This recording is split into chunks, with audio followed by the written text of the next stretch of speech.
Good evening and welcome, everyone. We're the Rosenthals. We're so happy you were able to join us tonight for the 6th annual JALA.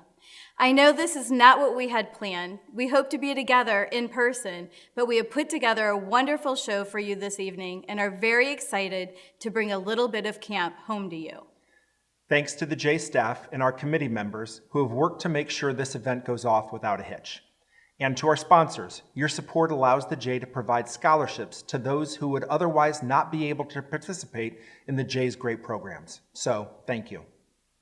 Good evening, and thank you from the Katzmans. Your support tonight is critical to help the J continue to provide the programs and services our community depends on. The J is for everyone. It is a place where people feel connected, a place where people can engage in Jewish programming and feel proud to be Jewish. And that is why tonight's theme of camp is so fitting. Camp is a place where Jewish children strengthen their Jewish identity, and camp inspires children to become leaders in our community.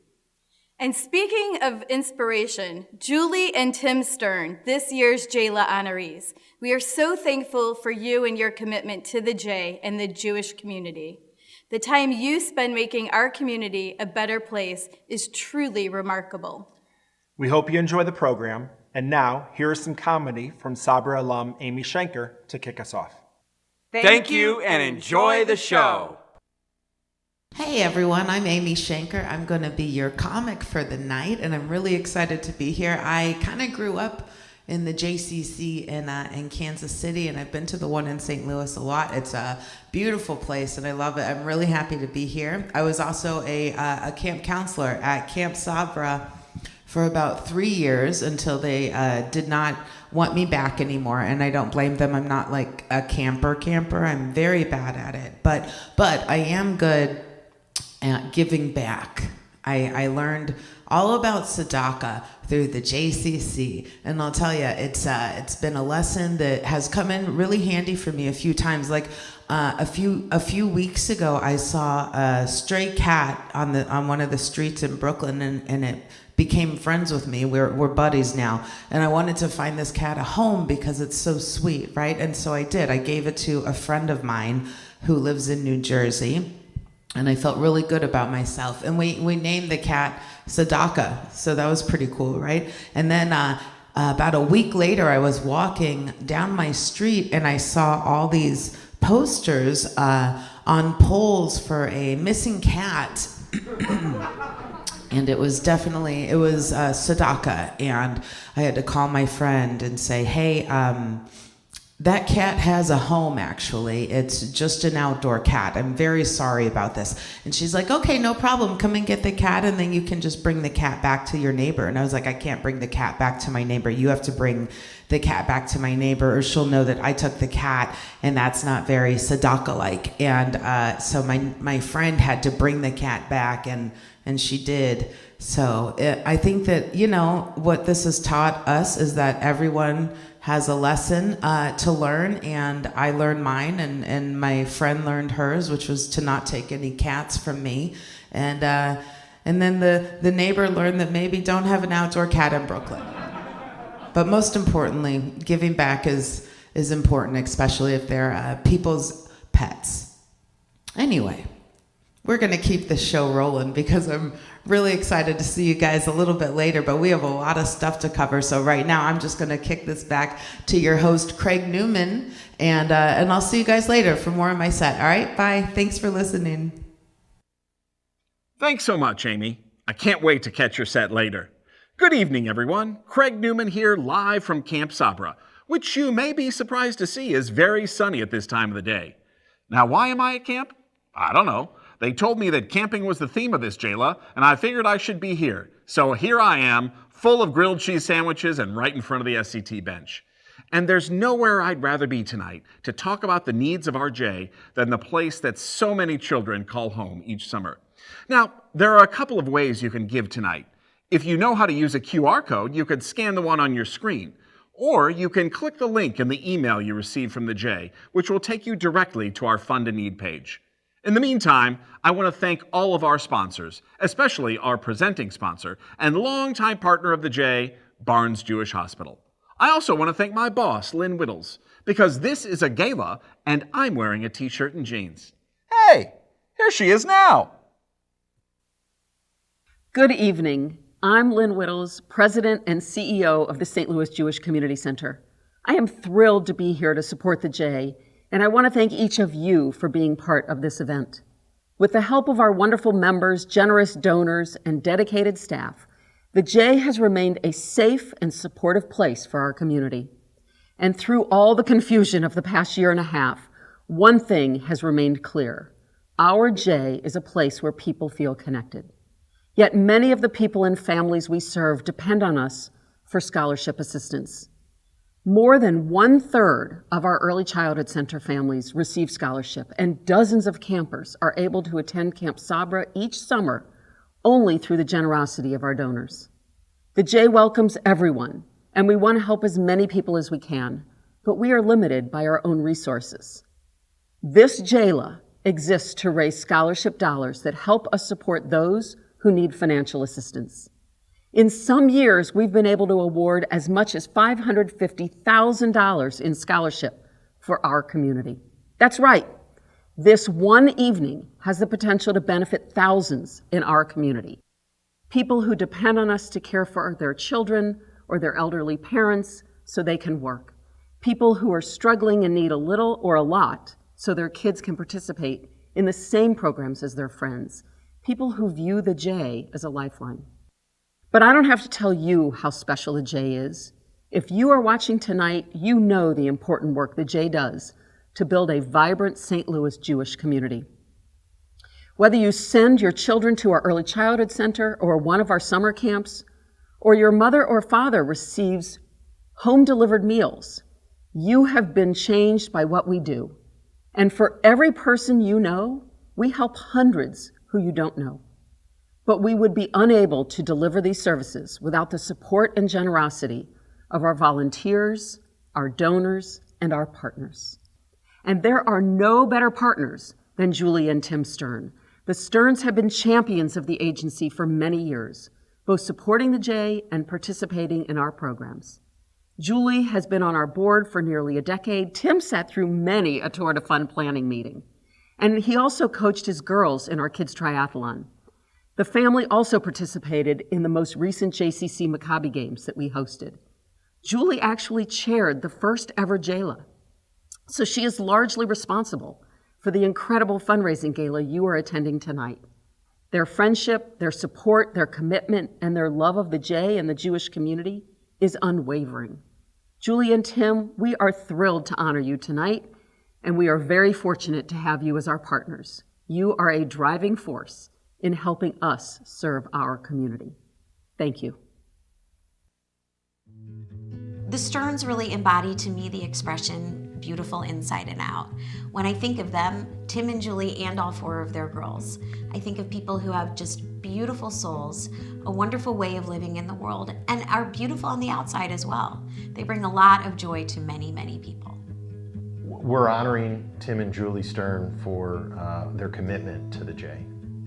It's such an honor, but I'm sort of like, I mean, it's an honor, but I'm like, I don't know.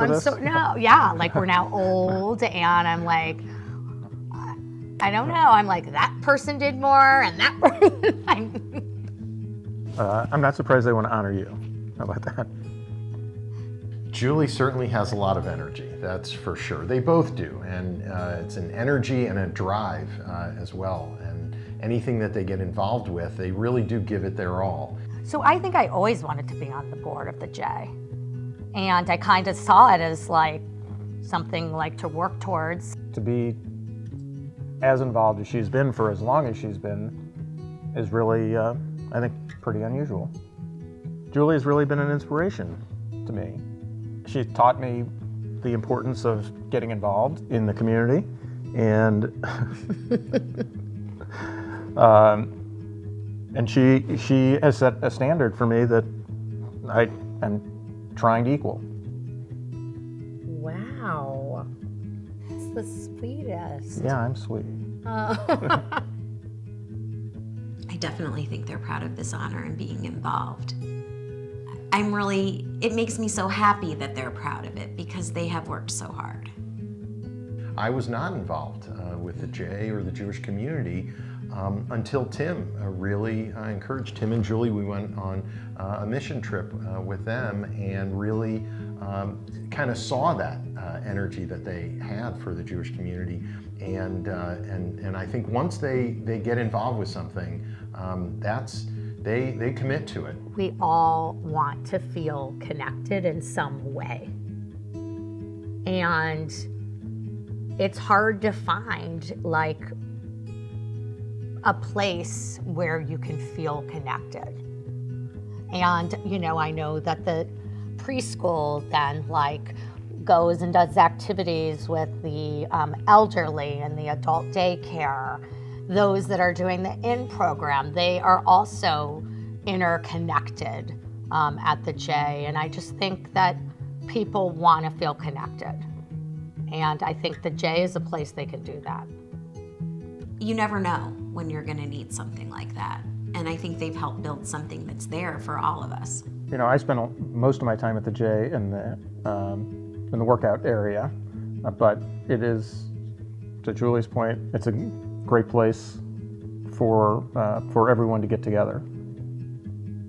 And you know, I imagine that when I get older and, you know, like my kids are gone and let's say in another 15 years that it's like, I'm just gonna wanna go to the J just to be there. And you know, We'll drop you off.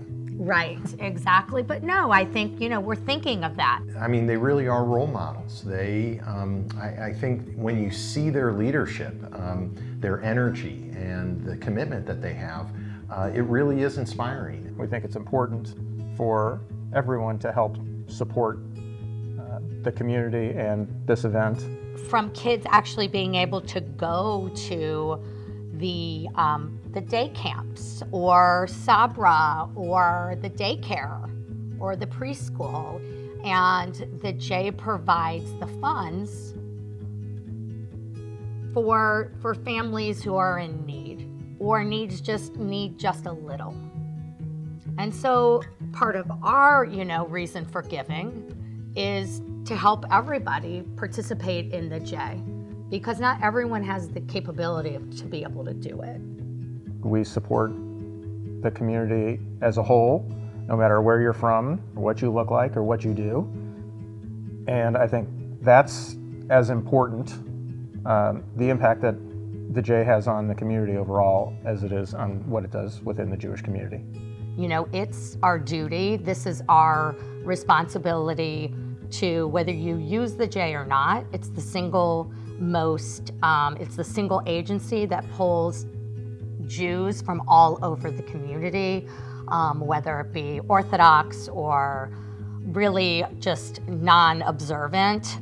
You know, different ages. Yeah, different ages, and I would say that I would fight to keep the J, you know, thriving.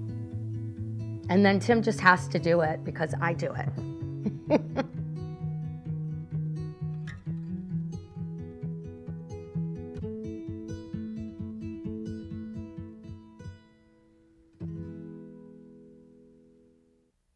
Julie and Tim, there is no doubt that you are deserving of this honor, and I hope you feel the love and admiration of the J and all your friends in our community.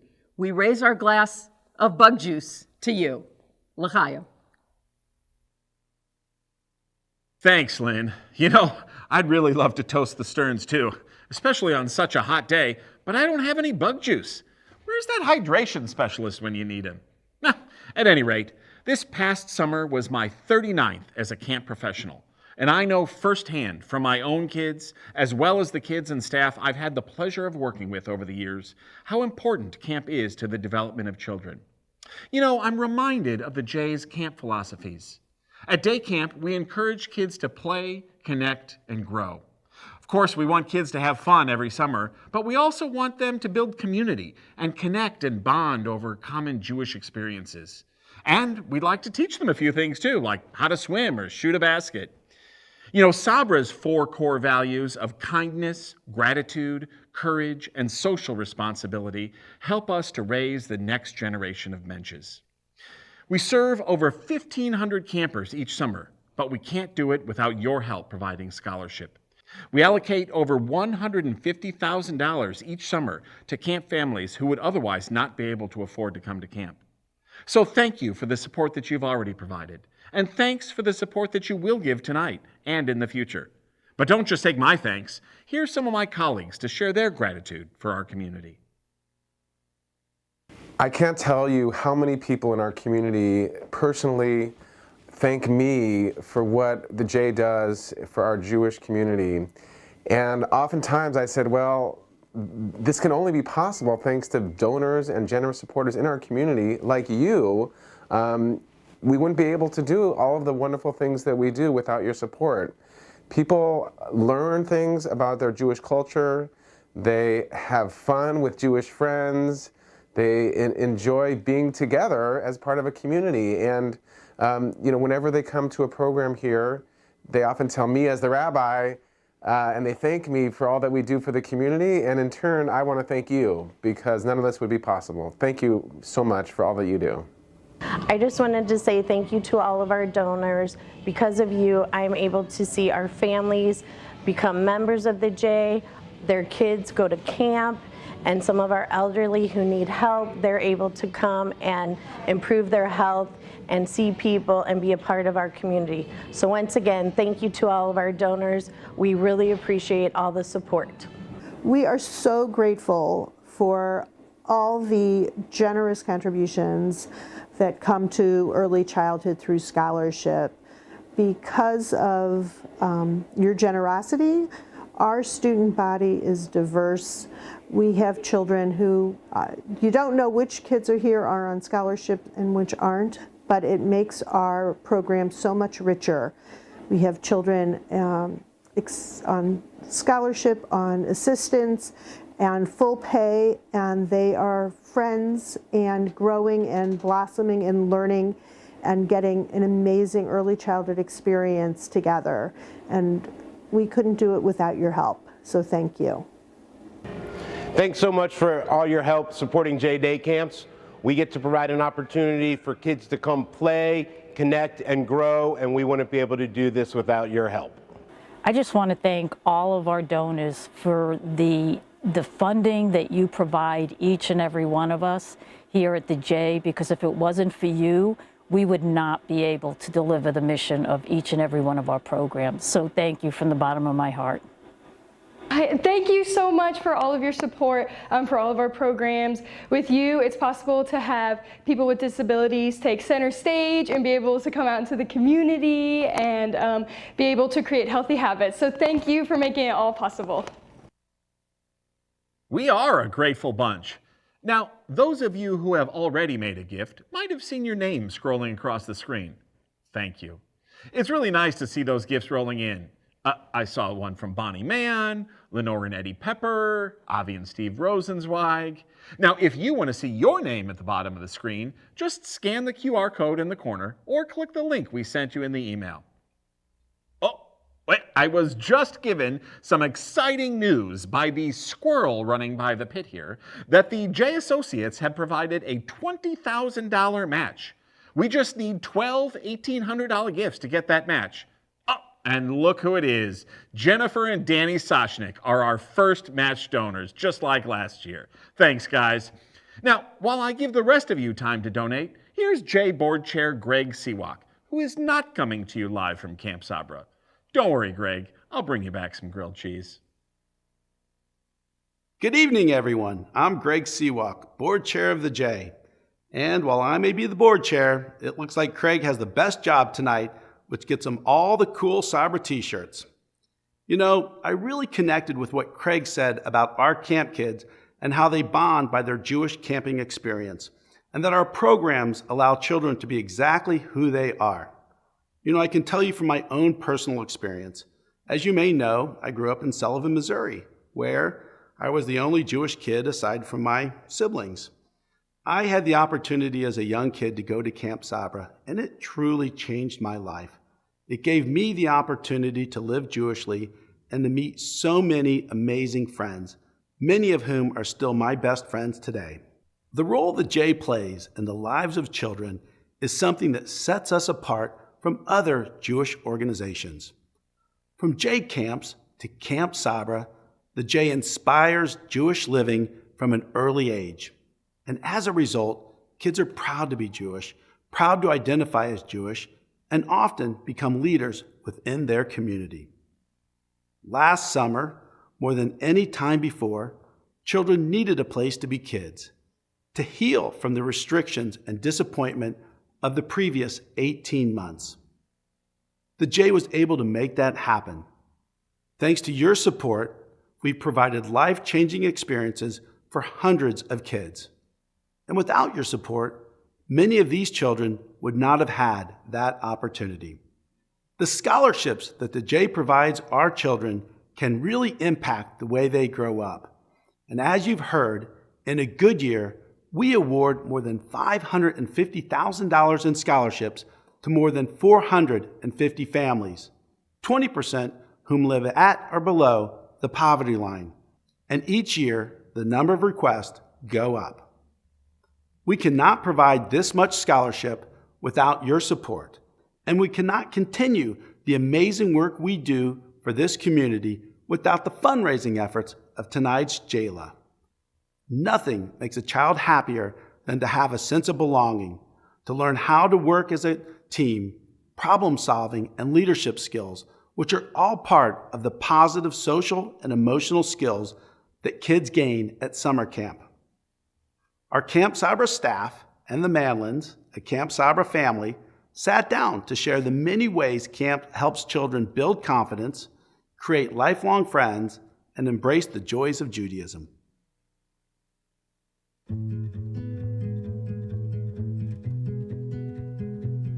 You know, back in the olden days of the 70s, parents didn't say, do you want to go to camp or do you not want to go to camp?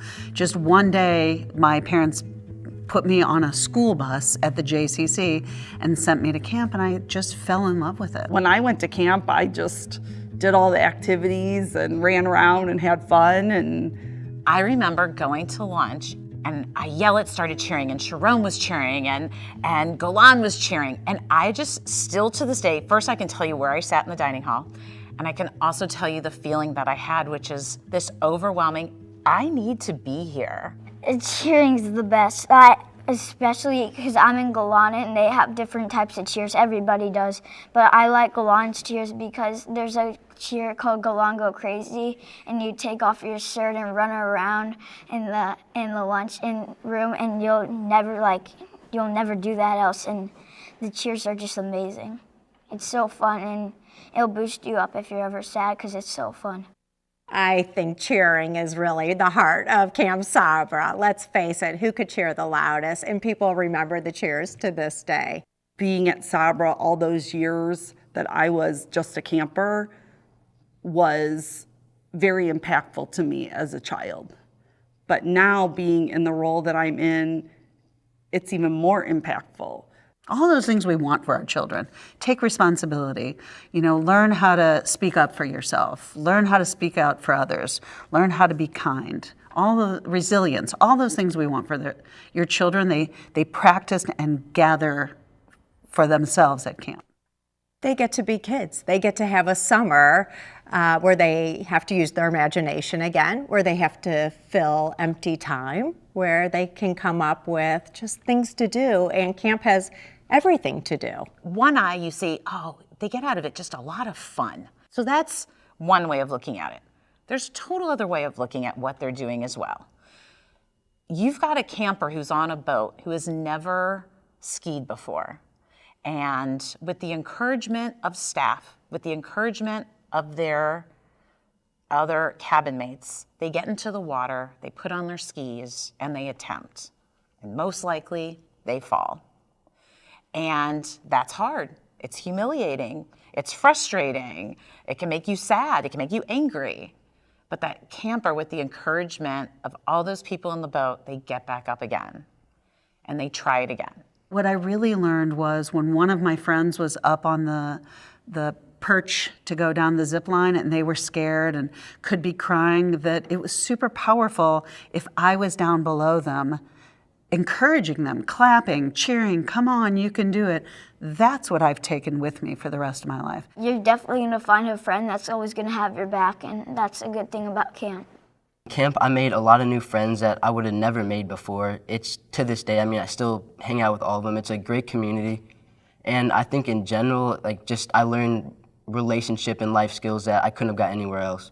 The Foundation for Jewish Camp has done many studies that show that there are many important things in the life of a Jewish child that will make a difference. And by make a difference, I mean people who will grow up to be Jews who are interested in Jewish philanthropy, who are interested in Jewish membership, whether it's a J or a synagogue, raising other Jewish children, having a Jewish home. Trips to Israel is one of the factors. Jewish day school is another one of the factors. But the X factor in all of them, they found through studies, is Jewish summer camp. That when that is added into any other kind of Jewish life, you're just much more likely to have Jewish adults. When you're at camp and you are surrounded by primarily most Jewish people, campers and staff, you don't have to explain who you are. You just are you. And that is such a great and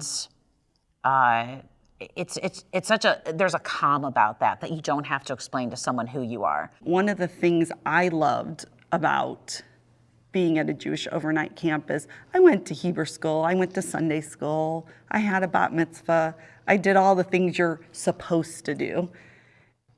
But when I was at Sabra and celebrating the Shabbat and singing and being joyous, that's when I really enjoyed being Jewish. A time at camp that I find really amazing is Shabbat. I love Shabbat. You know, there's lots to look forward to in that day.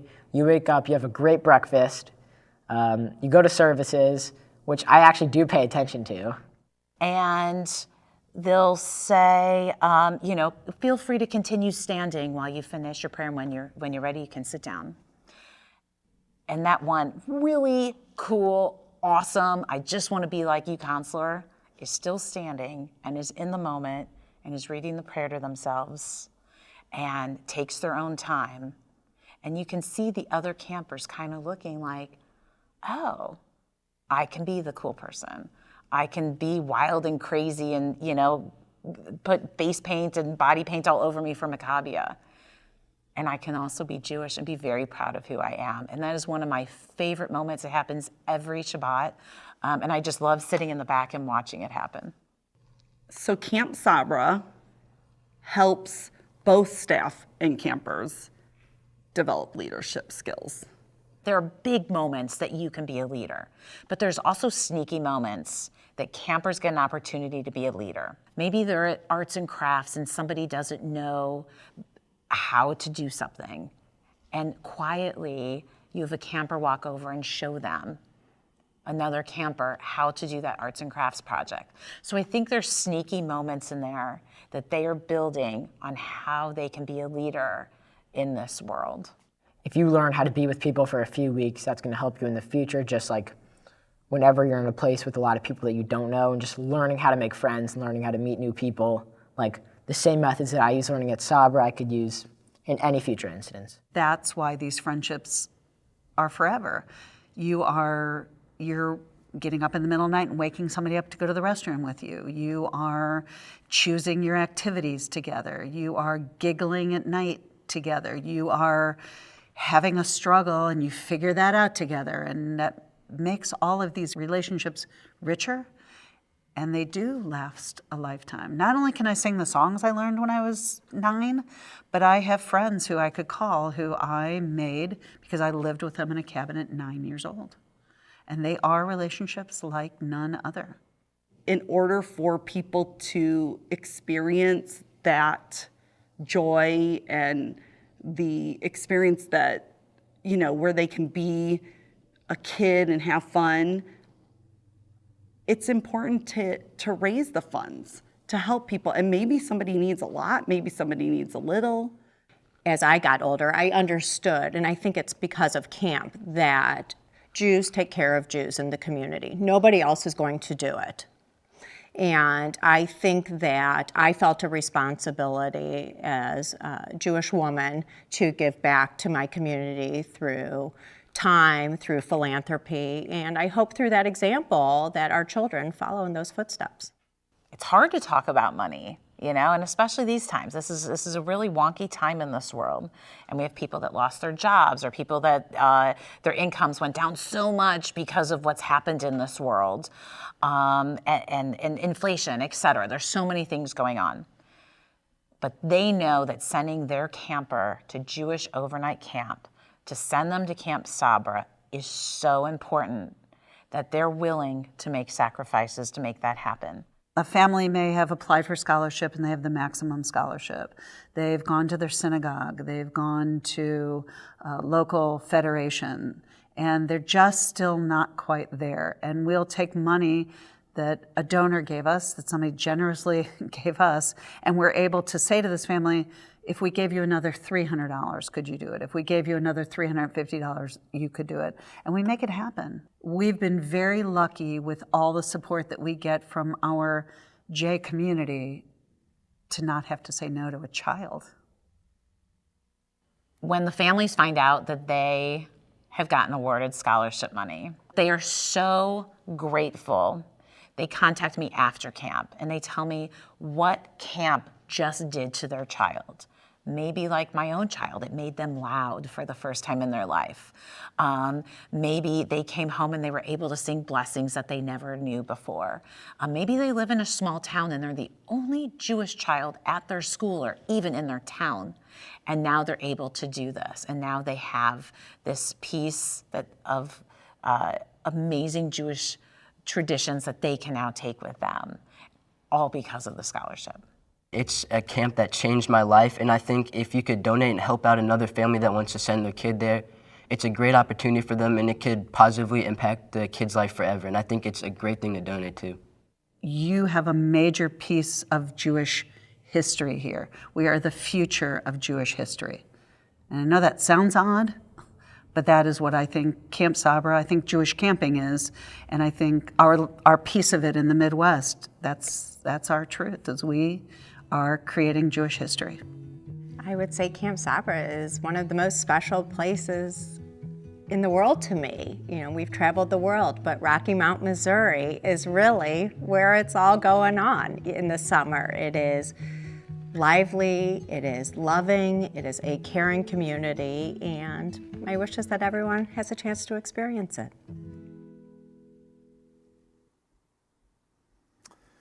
As you can see, I'm back from Camp Sabra. Now, those of you who know me will not be surprised to hear that this was only my third fastest time driving back from camp. But seriously, after that video, now you understand why kids start counting down the days until next summer, the minute they get home from camp. Now, just as camp helps children make connections with each other, the J is the connector of the Jewish community. Young adults, families, people of all abilities, and seniors gather at the J. And tonight, you have the opportunity to help us continue to be here for our community. As Lynn mentioned earlier, the money we raise tonight will impact so many by providing them with scholarship so that they can access the crucial programs and services of the J. Now let's check the virtual big board and see where we are so far. Well, we've raised a total of $96,747. I hope those of you who have made a gift have seen your names on the screen. I'd like to thank Lisa and Toby Wardakovsky, Wendy and Mark Gelman, Marie and Stuart Block.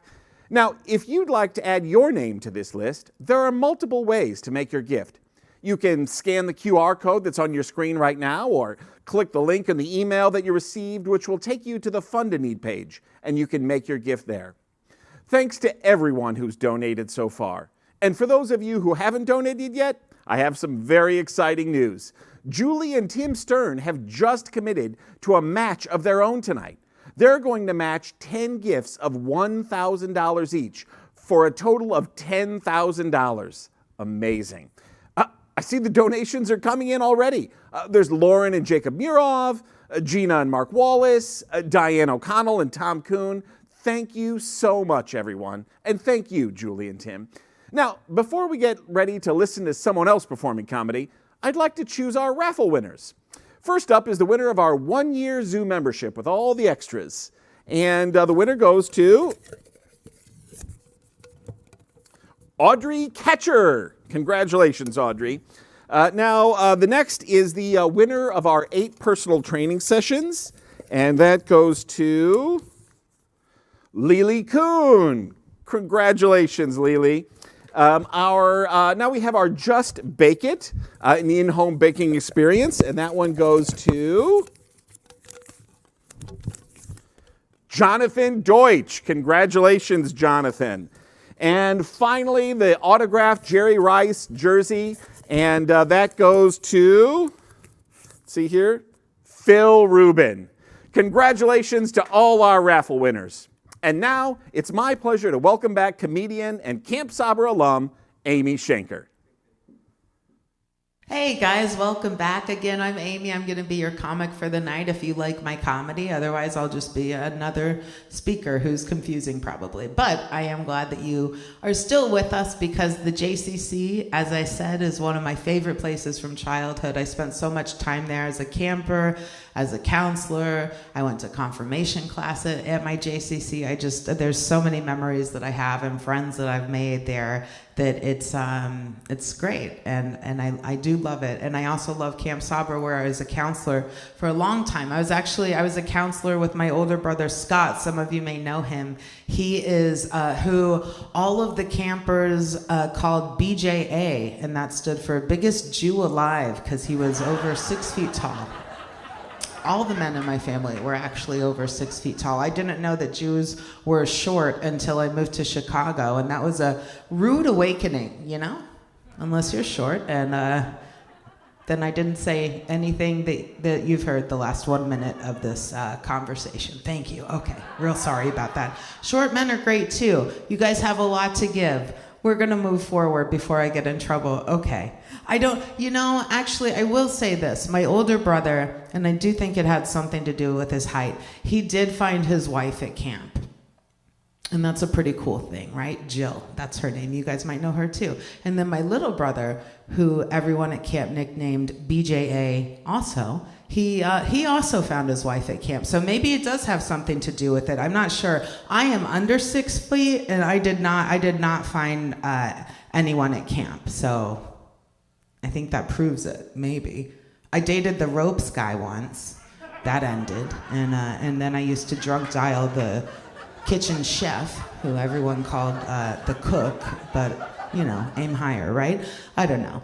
We're not doing great. I'm not doing great with dating at camp, I will say that. But my very first date was a guy that he's from the JCC in Kansas City. My grandma was there at the pool one day, and she saw another grandma, and those 2 grandmas decided that they should set up their grandchildren. One was me, and one was this other guy named Jeff. I was 16, and I was just nervous, right? And I remember very clearly looking at my dad in the kitchen. We were waiting for this guy to come and pick me up, waiting for Jeff, and I told my dad, I was like, please do not embarrass me, okay? Don't ask a lot of questions, just be like a cool dad. And he was like, we'll see, Anyway, Jeff comes to our house. Instead of going to the front door, which we had a front door, he walked in through our garage, knocked on the garage door. My dad answers the phone, and it was at this point that we learned that Jeff preferred to go by the name G Money. Yeah, G Money. I'm from Kansas. No one is named G or Money anything. It's never happened before. And I turned to my dad on the way out, and I was like, I don't know, Dad. You're holding in a smile. I can see that. Maybe you have some questions for G Money before I just go off into the night with him. And my dad looked at me in the eyes, and he said, no. And then he just slammed the door, and we had to walk back out through our garage and go on a date. And it was fine. It did not last, though, which you've probably learned. My mom, actually, she took over my dating life after that. My mom joined JDate because she was like, someone has to help Amy. She's horrible at this, right? And so my mom joins JDate. I do want to tell you that my mom is married still to my dad. Happily was the impression I was given, so I was very confused, right? My mom has sent me every single person on JDate. If you have been on JDate, I have seen your profile. My mother loves you. Everything's gonna work out good, but you do have to contact me because I didn't pay for a membership, so. I'm the girl, I don't have to, right? Okay. I can't believe she joined JDate. And it was like a reverse catfish almost, because her picture is an older woman, and while I'm old, I'm not as old as my mom, and she's gonna murder me for saying that part. And she's watching right now. I'm about to get a text message. You guys don't need to worry about that though. I don't know. My mom does a lot of things. She once faked having a very serious illness to meet a doctor for me at his workplace. Yeah. I went to the ER for this, and it was just a gross misuse of health insurance. We went straight to the ER. I knew she was faking it the whole time, and I was like, you're definitely faking it. And she just sounded like Darth Vader's mother. She was just like, I don't know what you're talking about. And then so we get to the hospital. They hook her up to all these different machines. They put an oxygen mask on her. She is acting like she is dying. The doctor comes in. He was cute. I will give her that. He was very cute, okay? And then he was like, we're gonna run some tests on you. I'll be right back. We'll get everything started. The doctor leaves the room. My mom throws the mask off. She looks at me and she goes, all right, we don't have a lot of time. And I was like, I knew you were faking it, right? So anyway, she then goes, okay, you need to put on lip gloss. You need to take your hair down. You need to fluff it up, all right? Tuck in your t-shirt, stand up straight, put your shoulders back. You look like a schlep. And then she just put the mask back on. The doctor comes back in the room. And when he gets there, my mom sees that this guy is wearing a wedding ring, okay? She sees that. She throws the mask off. She just goes, you know what? I feel fine. Amy, get your stuff. Let's go shopping. And we left. That was it. We just left the entire room. So, yeah. Mom, we got to work on that, okay? I feel like, I don't know if you guys have a family like my family, but they all do wild stuff like this. Like my mom is that. She also likes to carry a video camera anywhere we go. Not necessarily to record the memories, but more just for like evidence, you know, proof. That's why she likes to have that. When my dad goes anywhere, if we vacation together, my dad likes to wear a fishing vest wherever he goes, not because he fishes, but because the individual pockets are all perfect for holding serving sizes of Advil. That's why he enjoys that fishing vest. Jews, I don't know if you guys have caught on to this yet, but we don't travel well together. Jews, in my opinion, we are an indoor breed, okay? We like the inside. There's air conditioning in there, right? There's food in there. There's TV in there. If I want to see outside, I can see the outside, inside on the TV, right? We're not good with the outdoors. My family especially, okay? I don't know if, and I think that here's when I think that we learned this about ourselves. I think that we learned that we weren't good traveling or being outside during that 40 years that we spent roaming the desert. Do you guys remember this? It was just 40 years of desert. That's a really, really long time to be lost. Right? No? Can you imagine leaving for the desert? It's 0, and then 39 years later, you're just like, Dad, are we there yet? You know, and then your dad just died because the lifespans were a lot shorter back then. Okay. My dad is watching this. I'm glad you're alive, Dad. Thank you for being here. You're a great dad. A great dad. There was, though, one time when I did not think you wanted me to live, and that was when we went on a canoeing trip. I hope that you guys remember this, my family mostly. My family went on this canoeing trip because my dad was like, we should all go outside. And we were like, we don't want to go outside. Anyway, fast forward, there's my older brother and my mom sitting in one canoe a couple days later, and then I'm in a canoe with my dad, my little brother, and me. And my dad just looks at us and he goes, row! And we were like, how? And then we just all flipped. Every canoe gone. My mom's canoe under the water. I was like, what is in the water eating these canoes, right? And she is screaming for help. She's just not to us. What are we gonna do? She just into the air. And I'm just like, and what she screams is this. She's like, we need help. We're gonna die. I'm like, what are you talking about? And then all of a sudden, these two guys emerge from the woods, all right? They throw my mom a rope. Miracle upon miracles, my mother catches this rope. This is important because she has not done that before or since. She never catches anything, all right? She catches this rope. These two guys start crossing the river towards her to help them. But when they get about halfway across, my mom sees that these guys have hunting knives between their teeth and they're just holding them there, crossing the river, right? She throws the rope back. She's like, never mind, we're just gonna live here now. Thank you guys so much. They're just floating down the river completely. I'm drowning this whole time. That's what I'm doing. I can't feel anything. I do not know what's going on. The water is so cold. My body temperature is just dropping, right? And I turn to my dad. And I remember specifically, I reached for him and he seemed so far away. And I reached for him and I said, Father, help me. And he did not reach back at all. And I was like, oh my God, they're trying to kill me, right? And what he did do though, he looked at me and he goes, stand up. And I was like, oh, okay. And I did stand up. And I will tell you right now that the water came to roughly just right below my ankles. Jews should be inside. That's all I'm saying. My family, we went to a place called the Duomo in Florence, Italy. I don't know if you guys have heard of the Duomo. It's a old church, very old church.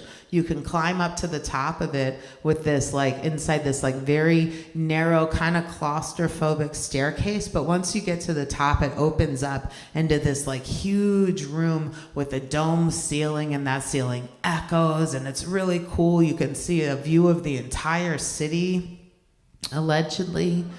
I went with my family. My mom was videotaping us, and when we got to the top, she turned to Scott, my older brother. She said, Scott, how do you feel? And Scott goes, well, I'm tired. And then Jason, my little brother, he pops in the camera and he goes, oh, and does your vagina hurt too? And then my mom was like, Jesus Christ, Jason, we're in a church. And then Jason was like, we're Jews. And then that's when that echo kicked up and you just heard Jews, Jews, Jews, Jews. It sounded like they were cheering for us, which was, it was not the case, definitely not. They were not cheering for us. We were asked to leave pretty shortly after that. We did not see the view, but I did get a postcard on our way out, and I've heard it's nice. One day I'll go back without my family and not get kicked out, maybe. We don't. We're not good together in groups. That's just all it is. It's okay. It's not a huge deal. I don't think that we should be doing Masada, though. Do you guys... okay. I was a Masada counselor. I was very bad at it because that is my trend. And, or I guess it's my brand to be bad at camping. I just don't like it. We went to a place called Telluride in Colorado. We took that big bus, went all the way to Colorado, and when we got to Telluride, I was kind of done camping. I remember this, and I looked at my brother and I was like, I don't feel well. And he goes, I'm gonna go call Dad and we'll see what's going on. And my dad told Scott, he said, Amy might have mono. You need to get her tested. And Scott interpreted that. And then he came back to me and said, Dad said you have mono because you make out with too many guys and that you're disgusting. Okay. He goes, so we need to go and test you for mono. So we have to go and find you a monostat test. And I was like, I don't think that those two things go together like you think they do. And I think that probably if I'm thinking about you guys at home right now, the women might be laughing and the men might look confused. And I am going to tell the women that they will need to explain that situation to the men because they are not going to get it on their own from my experience. Anyway, Masada. we were in Telluride. This was the part where we go on that 3-day hike, right? You go up one side of the mountain and down the other. You feel very accomplished. What I did was I stayed in a hotel in Telluride with 2 other campers who were also faking illnesses. And my brother took me there. Scott took me there. Really, he was really mad the whole time. And he got us a room, and then he went camping with everyone. And then I went up to the hotel, and they said, well, your room will be ready in 30 minutes. I was like, yeah, perfect. We leave for 30 minutes. We go shop around the city. It was great. And then we come back 30 minutes later, and they're like, there's been a huge mistake that we cannot give you that room. We're going to move you to the so-and-so suite. And I was like, that's amazing. They're like, come back in 30 minutes. We're like, we'll see you in 30 minutes. And we left. We came back in 30 minutes, and then they said there's been another mistake. But I had already heard the word suite. And I looked at this woman behind the counter, and I was like, you cannot send us back down to a regular room, lady. All right, we've been living in tents for 3 months, okay? And so then she goes, no. I had to put you in the such and such presidential suite. And we were like, oh my God. So that whole time that all the other campers were on this 3-day hike, me and the 2 other girls faking illnesses, we were on the hot tub on the roof. And I will tell you that was probably my favorite part of Masada and of being a camp counselor. Because the other times I was a camp counselor at the JCC, I had to teach a sports camp, which was bad because I don't sports. Very bad at sporting. And they made me a nature girl one year, and that was also bad because of the outdoors. And then one year they made me a lifeguard that was uncertified, and no one drowned, so it was fine. But staying in a hotel in Telluride is a much better experience. I will tell you that. I am excited though, because I think that you guys are probably, hopefully, donating and giving back and just giving tzedakah to the JCC. I love that. I had such a great time growing up there that I would just love to see everything that it can do for the kids and the adults that are members in the future. Yeah, I don't know. I have so many memories there that I could share with you guys, but I have to get out of here soon. I will say, though, that one of my favorite memories is learning how to play racquetball. My dad taught me how to play racquetball at the JCC. If you don't know racquetball, it is the national sport of Jewish men, and they like to play a lot. My dad's very good at racquetball, and he does not ever just let me win, and that was upsetting to me as a kid. So what I learned to do was work with it. And how you do that, and this goes for anyone playing my dad, okay, is on the serve, instead of aiming at the wall, what you do is you aim at his lower back, and you serve there. And then he quits, and you win by forfeit. And a win is still a win, all right? So I think that it counts. That's what I think. And that's one of my most fond memories of the JCC. And my dad's not going to be happy that I shared that. But, you're not all going to play him in racquetball, All right. Guys, I think that this concludes our time together, and I hope that you had a great time, and I hope that you continue watching. I know that Craig Newman is doing an excellent job as your host, so we're gonna send this back to him, and that's it. I've been Amy Shanker. Thank you guys so much for joining. I'll see you later. Great set, Amy. Thanks so much for supporting the JLA. And with that, we've reached the end of our evening. I want to thank some people who played a huge role in making this evening happen. First and foremost, our generous sponsors, and each and every one of you who has kindly donated this evening. So far, we've raised $99,147. So close to $100,000. So if you haven't donated yet, there's still time to make a gift. Every dollar counts, and every dollar can help change someone's life. I want to thank Jennifer and Craig Rosenthal, as well as Rachel and Andy Katzman for their leadership, and the entire JLA committee for their dedication to our J. I want to thank Lynn and Greg and Amy Shanker. I want to thank our matching donors, the J Associates, and Julie and Tim Stern. Congratulations again. I want to thank Wendy and Neil Jaffe and the Manlin family for their participation too, as well as Terry, Kim, and Lisa on the Sabra team. And a special thanks to Beth Box, our annual fund manager, for the hard work she's put into this evening, and to our whole development team, Stacy Wolf-Smart, Robin Rickerman, Holly Swift, Phil Rubin, and Bryce Woolen, and our marketing team, Lisa Marucci, Danielle Stewart, Ryan Silver, Greg Lazarowitz, and Alexis Doherty. Finally, I'd like to thank Camp Sabra for providing me with more t-shirts than I will ever need. Good night, and we hope to see you soon at the J.